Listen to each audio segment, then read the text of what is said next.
Hello. Jerry Nadler is a penguin. That is a fact. No need to fact check that one. It's just fact. Hello. Oh, it's Friday. Happy Friday. How is everybody?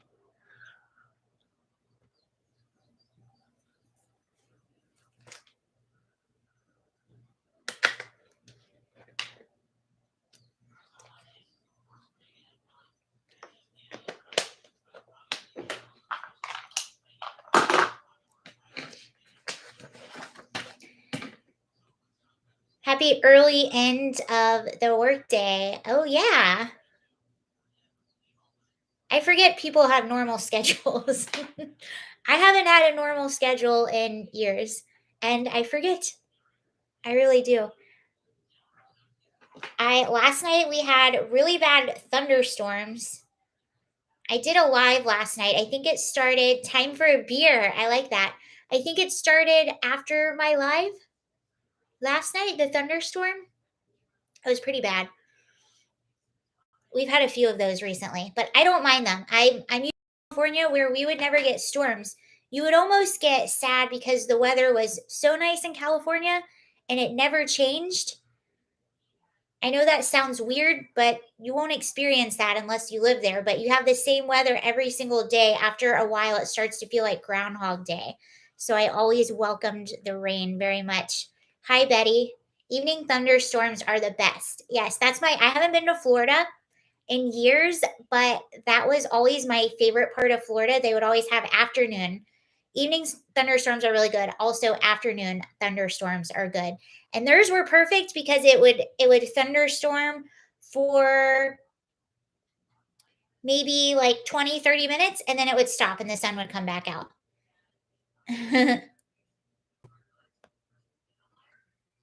Hello. SoCal has two seasons, summer and February. That's really funny. Very true.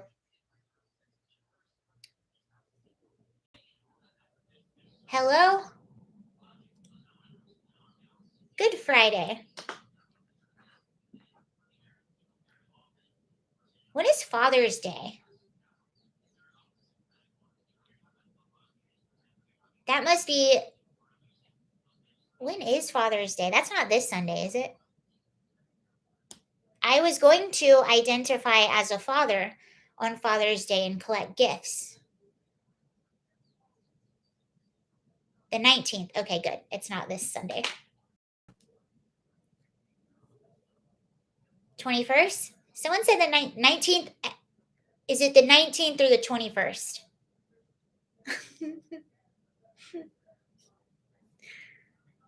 Okay, I guess I'll go ahead and get started. It's the 19th. Just on lunch break. All right, I'll get started. So, Biden talking about condoms again. Yes, last night Biden, we talked about it a little bit, but Biden gave his speech on gun control and it was pretty funny. He really doesn't give anything specific or tangible. I'll read you a few lines from his speech last night. He said enough. He kept saying enough in sort of this like religious manner. By the way, when he walked out, he walked down this hallway with all of these candles representing the states. It was really kind of odd and then he started saying enough into the sky sort of in a religious manner. It was uncomfortable for me. But he said enough.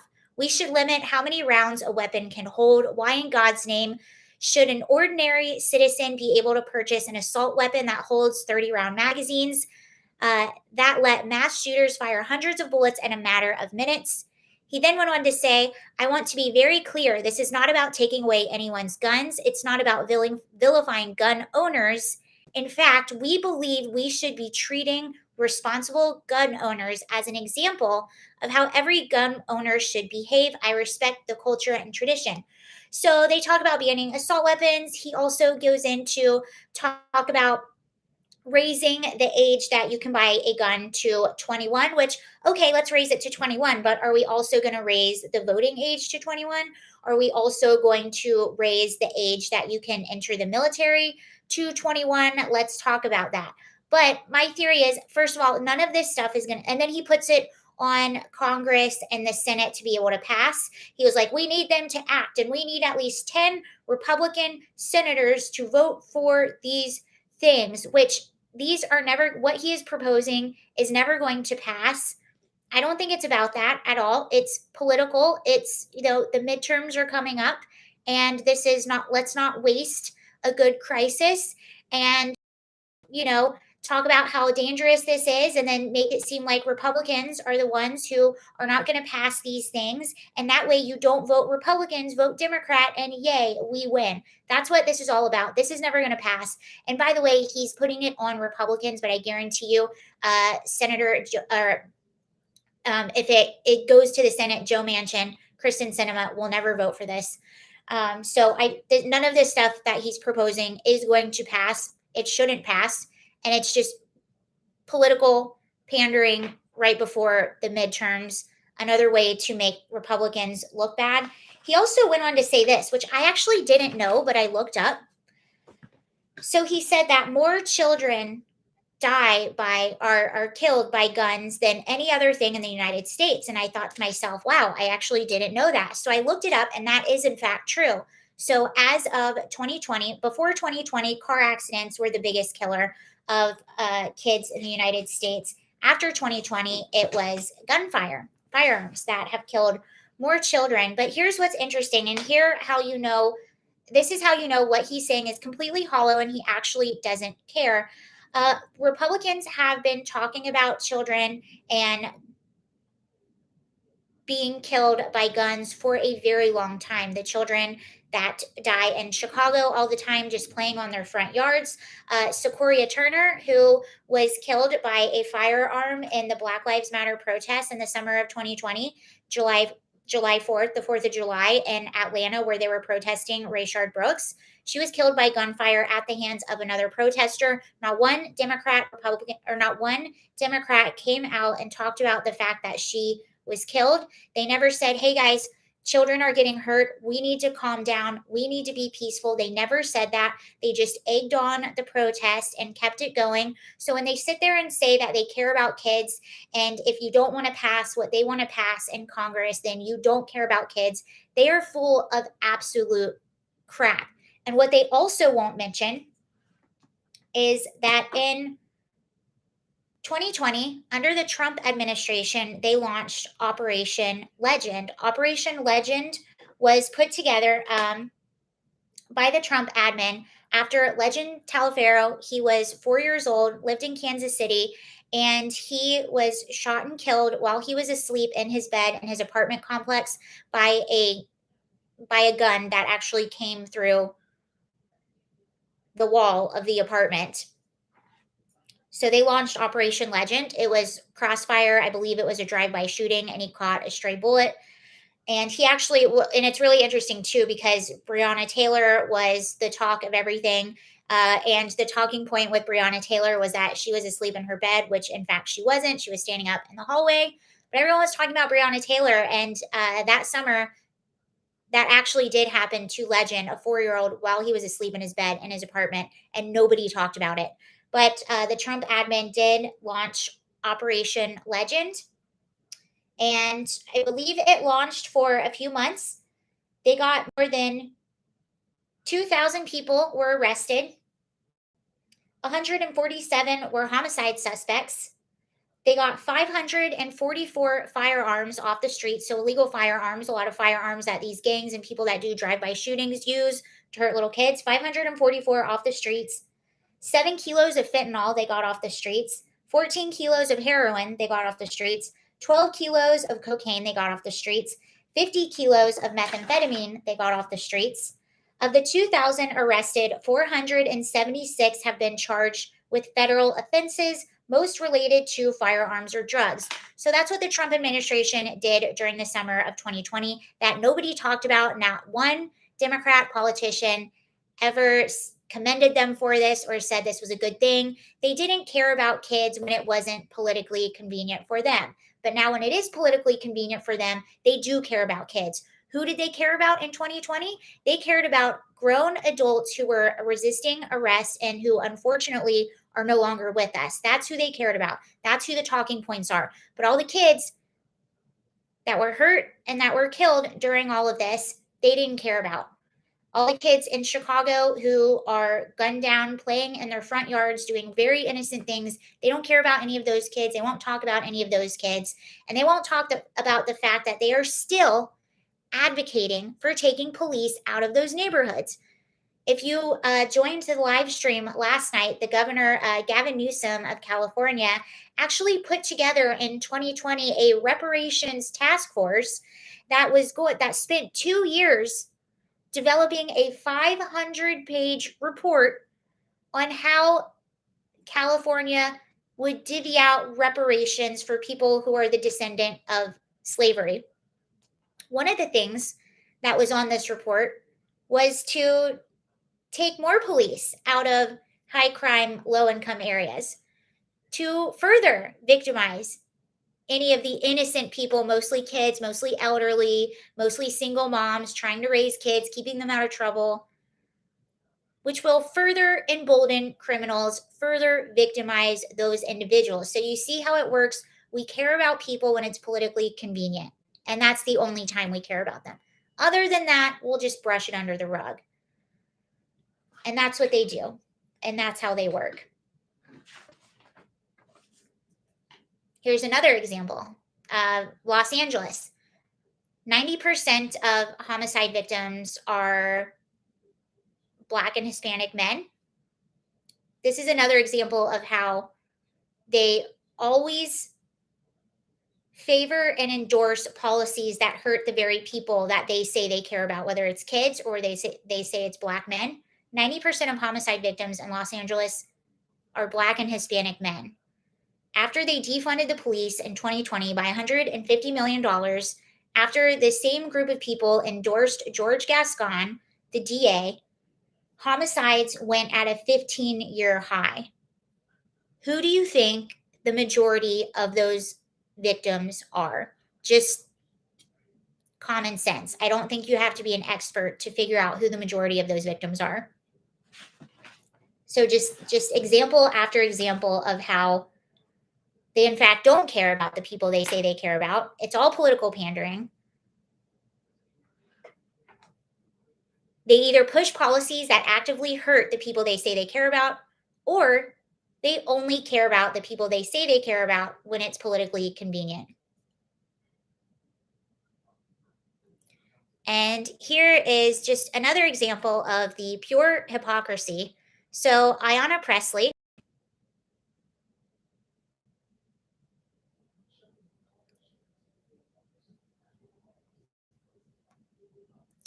Democratic Massachusetts Representative Ayanna Pressley, who has repeatedly pushed to defund the police, spent thousands of taxpayer dollars on private security, according to a newly released statement of disbursements. Whoops. No. Okay. Sorry. According to the newly released statements of disbursements of the House records reviewed by the Daily Caller. Daily Caller first reported in April 2021 that Presley and members of the far left group in Congress called the Squad spent thousands of campaign funds on private security. Presley spent $14,000 of her member representative allowance on security services between January and March 2022, according to the new statement of disbursements. The members' representational allowance is intended for individual member officers' expenditures and receipts during a legislative year. The MRA is funded through fiscal year appropriations and authorized annually by the Committee of House of Administrations. It is non-transferable between legislative years.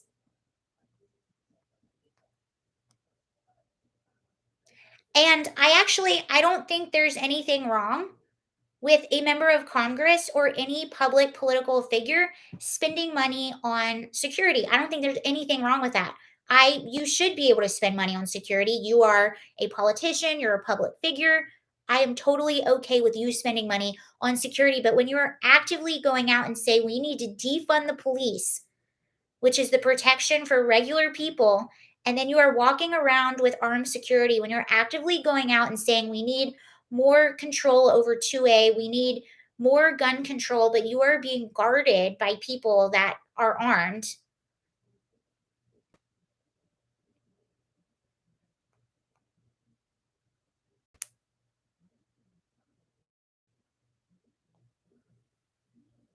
Here's another article about the same exact thing. Not her specifically. Members of the progressive Democratic group who have been pushing to defund the police spend thousands of dollars on private security for themselves, according to Federal Election Commission's records reviewed by the Daily Caller. The Daily Caller, FEC reports document show Democrats, New York Representative, Massachusetts Rep Ayanna Pressley, and Missouri Rep Cori Bush each spent thousands of dollars on their own security. The payments were described in the FEC filings as either security or security services. In January 2020, Ocasio-Cortez criticized New York City's proposed $1 billion cuts from the police department budget, saying that it didn't go far enough. So, according to AOC, in 2020, the $1 billion cuts to the police department did not go far enough. Defunding police means defunding police, AOC said in a statement. It does not mean budget tricks or funny math. It does not mean moving school police officers from the NYPD budget to the Department of Education budget so the exact same police can remain in school. During a June 2020 Instagram Live, AOC said America would look like a suburb if the police lost funding across the country.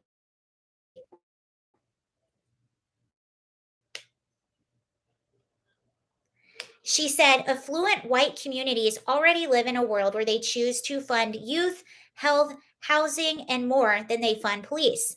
In January, February, March of 2021, AOC spent $3,000 per month on a security consulate based out of Brooklyn. She spent a total of $9,000 for 3 months. On January 25th, 2020, AOC spent $25,000 on security. On January 19th, 2021, she spent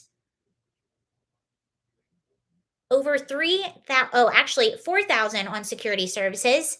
On February 2nd, she spent 1,000 on security services. February 25th, she spent 1,500 on security services. Again, that's not a big deal. She should be able to spend on security. But you're actively advocating for defund the police. The same with Ilhan Omar. Thousands of dollars on security. The same with Cori Bush. Thousands of dollars on security. Ilhan Omar said, "You can't really reform a department that is rotten to the root. What you can do is rebuild. No one is saying crimes will not be investigated." So Ilhan Omar she wants to defund the police. She goes on to say, "What we're saying is the current infrastructure that exists as policing in our city should not exist anymore, and we can't go about creating a different process with the same infrastructure in place."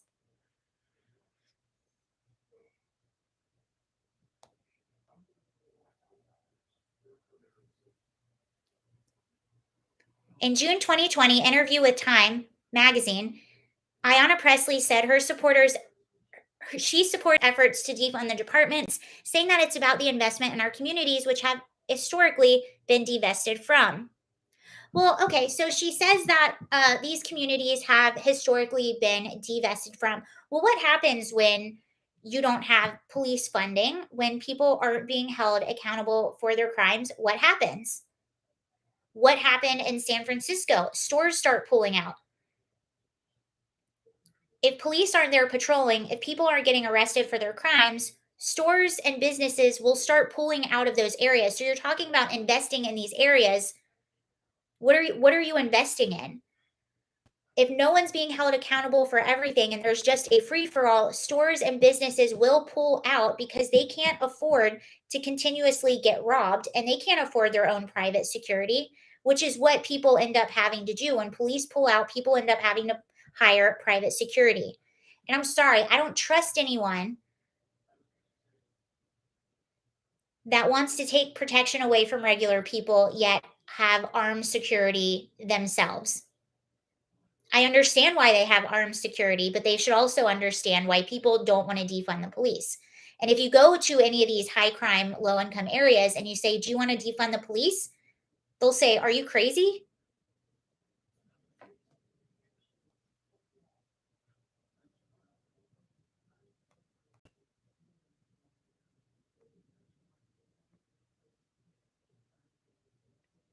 Despite ongoing calls to defund the police and ban guns, these representatives are using taxpayer money because they want private police for themselves. According to the new statement of disbursements, the House records Presley used $14,000. Okay, so we know that.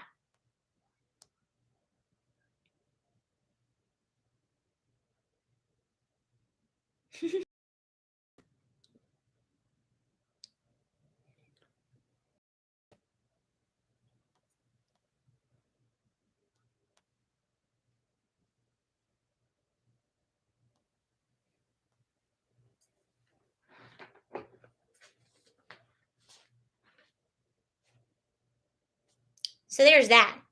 And also, let's look at a poll that came out of New York. So let's see how people actually feel.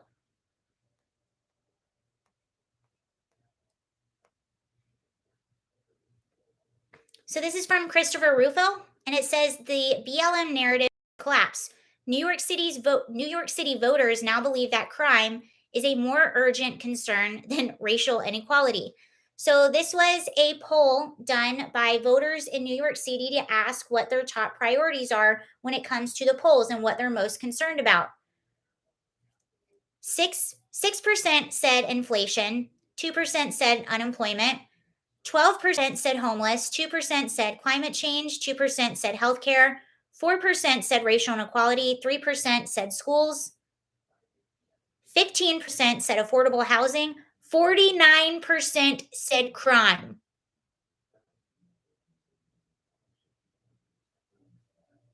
So the biggest things were homelessness, affordable housing, and crime.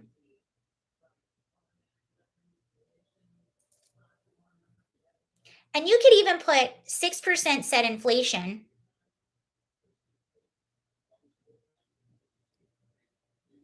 But to me, affordable housing and inflation sort of go hand in hand. That's people's pockets.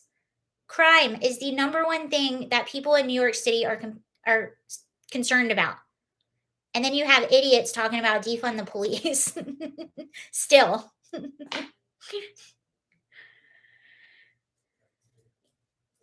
Crime was out of control in the 1980s in New York City too under Democrat rule. It's always Democrat rule and they don't get the message.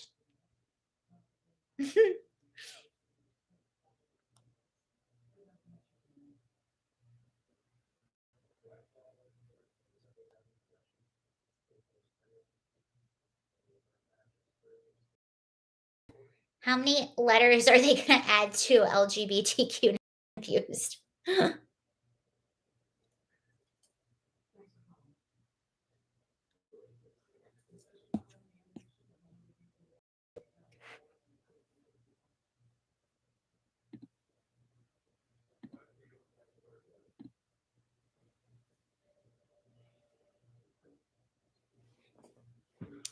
Here's something interesting too. This is breaking.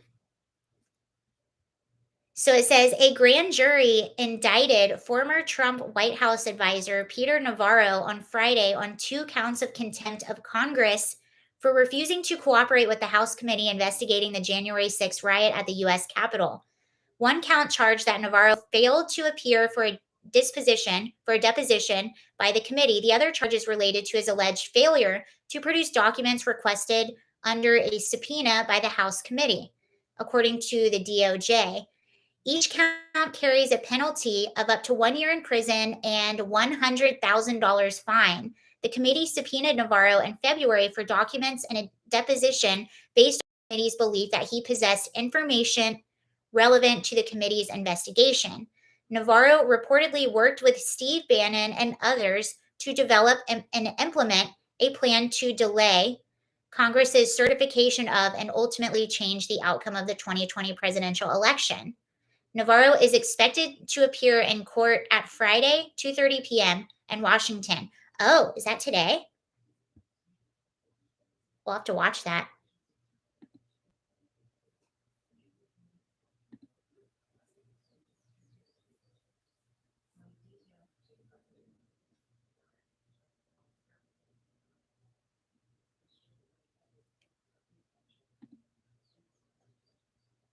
Disposition, deposition. I should know deposition. I've been watching a lot of court TV.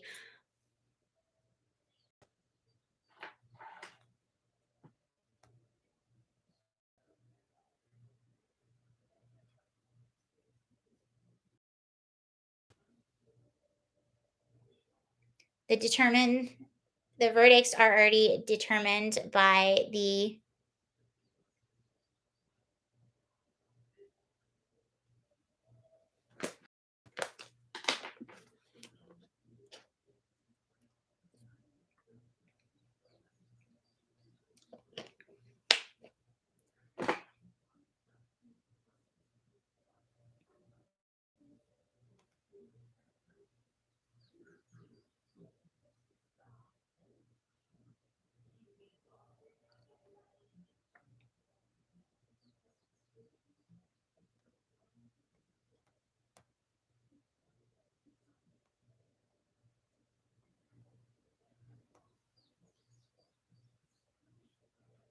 I'll have to keep track of that. That'll be interesting. I wonder what I don't understand why he wouldn't go in. But to me, and in my opinion, the whole January 6th committee, I think that's a waste of time.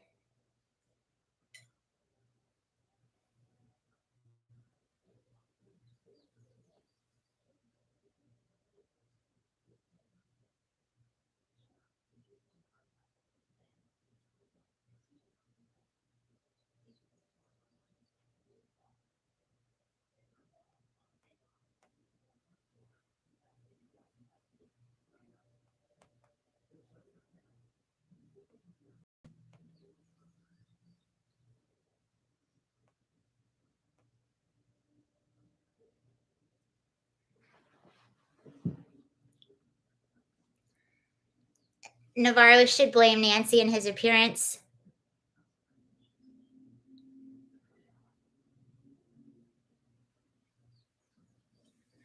You know, I actually heard an interesting perspective about that, about what happened with Sussman. They said the charge was kind of weak because they were saying that he lied to the FBI, but the FBI was also in on it. So that was an interesting point thought of.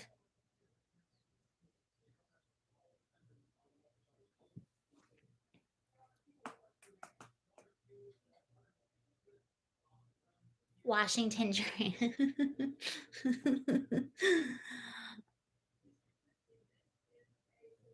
Yeah, the FBI railroaded. So I mean, you think about it in those terms, that is an interesting point. They're accusing him of lying to the FBI, but the FBI was also in on it.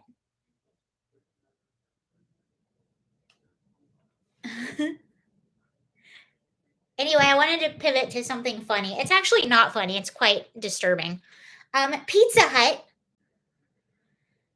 I used to go to Pizza Hut a lot when I was younger, but that was back in the good old days when Pizza Hut was really cool and way more retro looking. But they had this book it club, and if you read certain books or you were involved in this club, I remember you got badges, and then you could go and get like a free personal pan pizza at Pizza Hut. It was a really cool program, and I guess they still have it, but they've gone a bit woke. It says Pizza Hut sponsors a program which incentivizes kids in pre K through sixth grade to read books. Okay, so that's what I was involved with, which is good, right? This week, one of their suggested books is Bigwig, a book about a child who becomes a drag performer.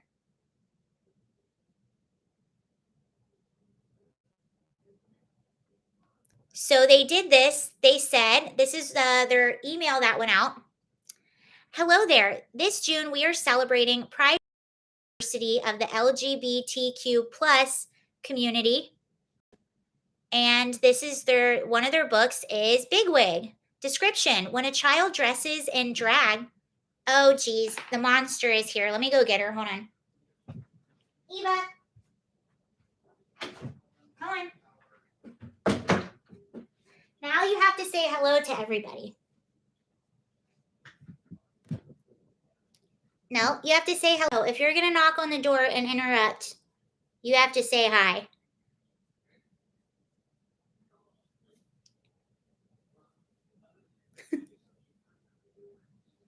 Hello. Ooh, she's a big cat. No, are you going to stay? Okay, she doesn't want to hang.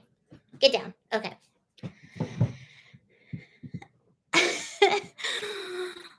Okay, so this is the description. Actually, hold on. Let me get. Okay, I'm good. Does she purr? Yeah, she purrs. She purrs if I rub her little neck long enough, and she'll purr when she like sleeps on something furry and starts making biscuits, is what I call it. She goes like that. She purrs. All right. So here we go.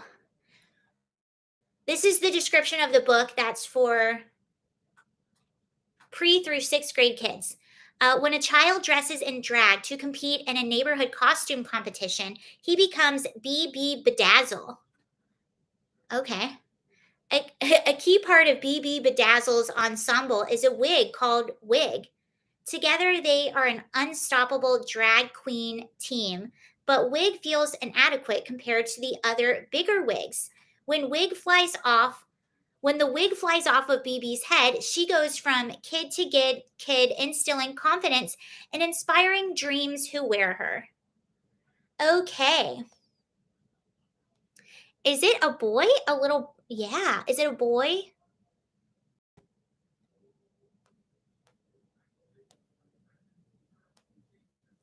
I'm trying to figure out if it's a little boy who dresses up as drag. It has to be, right? When a child, it doesn't matter whether the child is a girl or a boy. But I don't, it's disturbing. And I'll be honest with you. I lived in West Hollywood. I used to go to drag show. I used to go to drag queen bingo. I have no problem with drag queens. I think they're funny and they're fun, but it's an adult thing. It's for adults. It's children.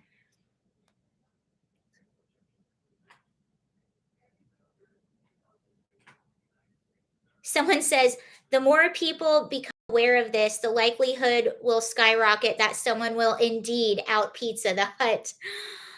It's just it's an adult thing. Like I know I have conservative and Republican politics, but I don't mind what adults do that are legal. I like I said, I used to go to this really funny like drag queen bingo, but it was for adults. It's an adult thing.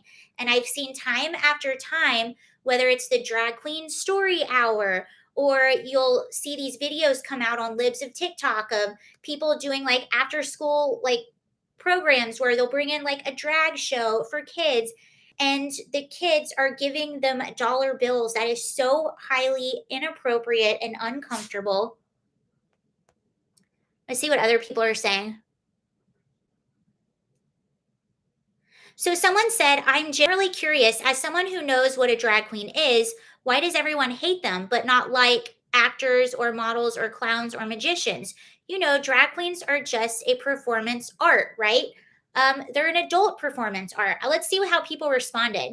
Oh, she went on to say, and like any performance art, yes, it can be sexualized, but that shouldn't taint the art itself. Drag queens have been around for centuries, usually in theater and plays, and nowadays there's not much different. Okay, let's see what people say to this. I'm actually curious.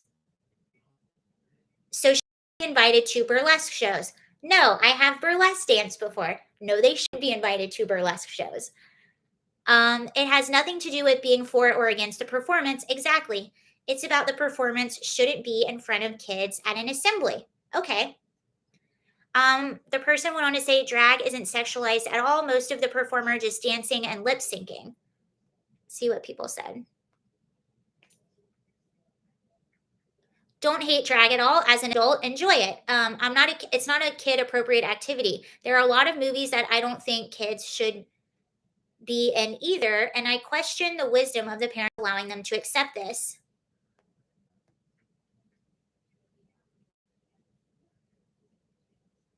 Hold on, see what other people are saying. Well, I will say this: like, I can almost understand where she's coming from to a point, but thing in school is they're giving out the dollar individual, which is a stripper thing, and you'll see them put their booties out. A lot of it is sexualized. Yes, I've seen drag queen where they just come out in the wig and they come out in the dress and they sing songs. But most of the drag that you will see, and a lot of the drag that you see presented to kids in this school, actually is over sexualized, and they're doing the twerking and the booty stuff and whatever. It's just not appropriate.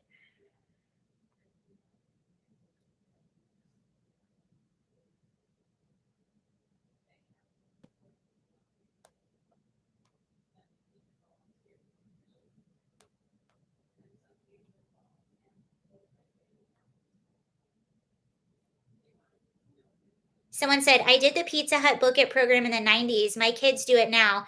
It was a lot more exciting back when I did it. There were physical items involved, earning rewards, not just click on a computer.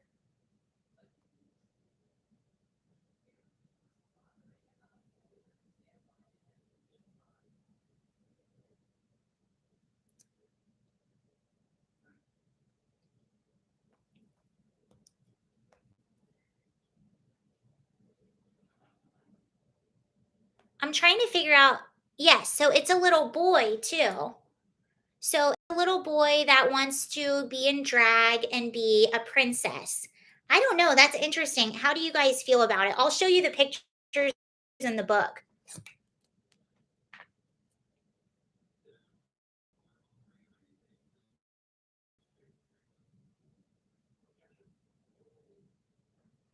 So here's the wig, and then here's the little boy putting his wig on with the makeup.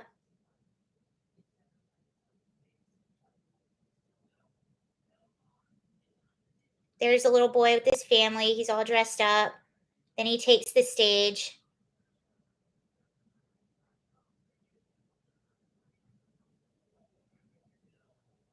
So they go to a little competition where he swirls around and dances. So this book isn't necessarily sexualized, but let me know what you guys think. It's normalized. Little kids making it rain bits and e-girl dancers and Twitch. Kids are literally buying lap dance. Ugh. It's too young for them. Yeah.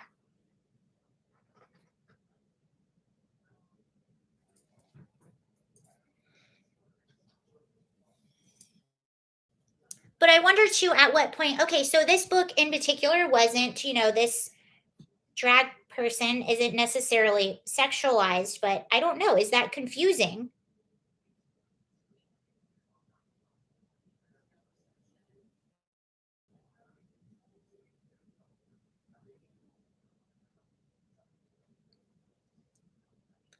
It would be one thing if it was innocent, but it's not.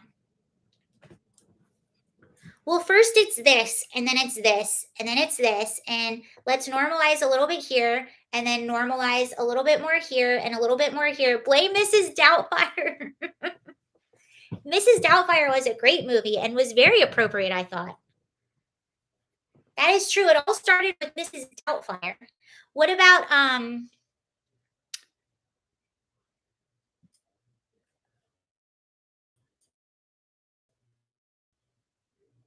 teachers?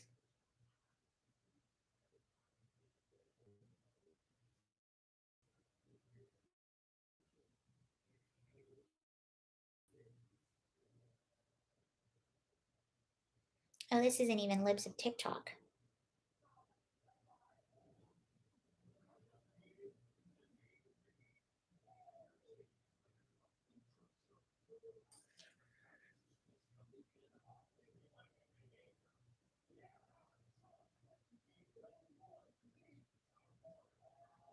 I don't know if they were fight, but usually they'll take them down or they'll try to hide what they're doing.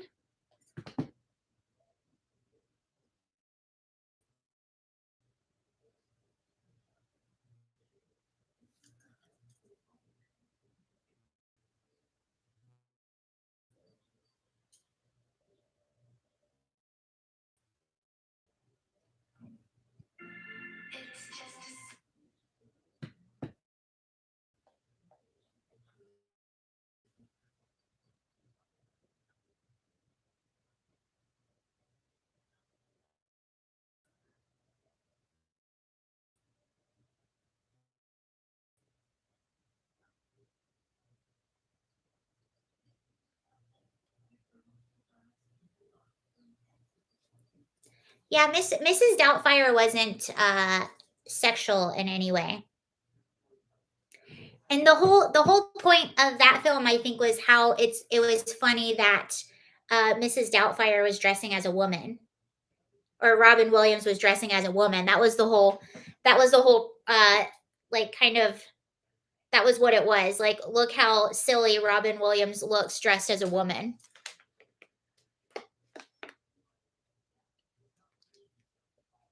Yeah, and he was a father trying to be with his kid. So it's kind of a wholesome.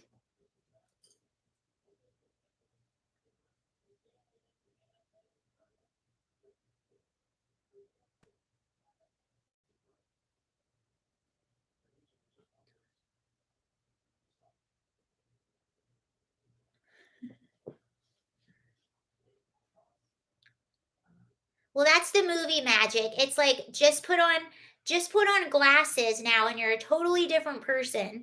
No one will recognize you.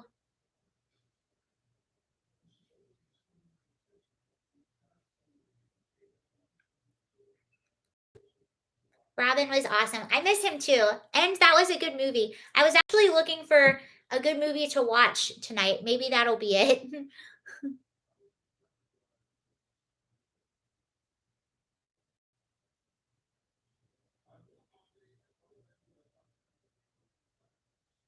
Would Mrs. Doubtfire be considered transphobic if it came out today? Good question.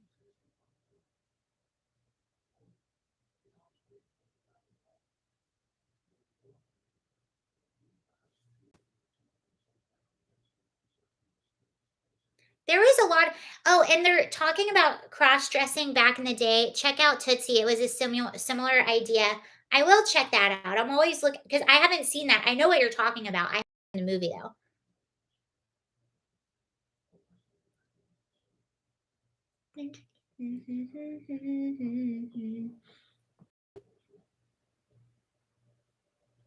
Where'd Eva go? Oh, she's in her house. Eva's in her house. Oh, I like Dustin Hoffman a lot. Did you know for The Graduate, they actually didn't want Dustin Hoffman? It was supposed to be like kind of a hunkier guy, and Dustin Hoffman didn't think that he could do it and didn't want to audition for it, but he ended up getting the part and he was a brilliant character.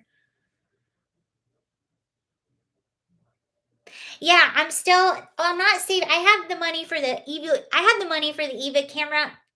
My problem was the ones that I was looking at online. When I looked at the reviews, they're too big for her. So I have to try to find one that's a little bit smaller. But once I looked at the reviews, they were saying that they were way too big for their cats and it like pulled their necks down. So I think I might actually have to make something.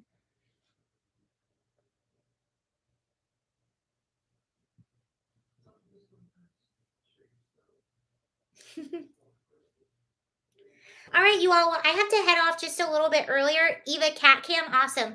Yeah, because she goes outside and she'll be outside all day. And I want to know what she's doing and where she's going and who she's friends with. She has this whole other life that I know nothing about. And I feel abandoned, to be honest with you. So I thought it would be cool to get a camera to put on her somehow, like on a collar, so I could watch it and see what she's doing. I found The Secret Life of Eva.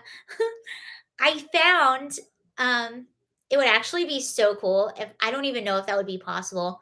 It would be so cool to just live stream what she does. I don't know how you would go about doing that. She has her own little separate channel and her adventures are just live streamed. And I found some collar cameras. So there are these like little collars and they have cameras on them. I found some on Amazon. And they were like 50 bucks. And I was like, oh, this is great. I'm just gonna buy one. But sometimes I get too excited when I actually read the reviews. A lot of people were saying that those cameras were way too big and their animal either damaged them or it held down. So if anyone has any ideas, let me know.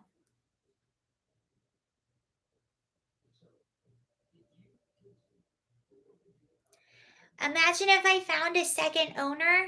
Eva, are you cheating on me? You better not be. I would be so sad. There's got to be there has to be. Yeah, if anyone has ideas, let me know. GoPro for animals, is there such a thing? There should be because they have some collars that can hold like a circular thing, but that is for like a little tracker. But I'm just looking for like a little tiny little camera that I can put on a go pause. All right, I have to go. I'll see you all later. Thank you for joining. That was fun as usual. I'll research it. Okay, I will too. Maybe one of us can come up with something. All right, thank you all and have a fabulous day. The Good Friday. Copyrighted and trade. Yeah, you better. That's a good idea. All right. Bye, everyone. Have a good day.